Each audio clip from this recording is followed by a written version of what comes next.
मूर्ख तोते जना नहीं मु जंगलर कौनसी भी पशु को मारी पारे।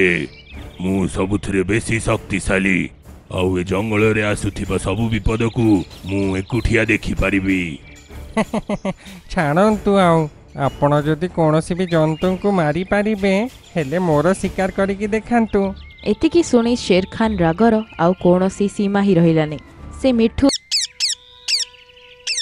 किंतु एथरक ता पंजा ता आखिरे जाइकी ही बाजिगला। शेर खान हारीगला जंगलर राजा कहथिबा गोटे छोट मिठुरु हारीगला। एते अपमान शेर खान आ बरदास्त करि पारलानी। अन्य जीवजंतु माने भी सेई जगह रहीकी देखुथिले। से चुपचाप से जगह उठिकी चलीगला। आ मिठुर अहंकार बढ़ी जाए से आहुरी चित्कार करबा से जगह आरंभ करदेला। मिठू खुशी है कि कहिला शेर खान पळई गला एबेठू मु हेले जंगलर राजा।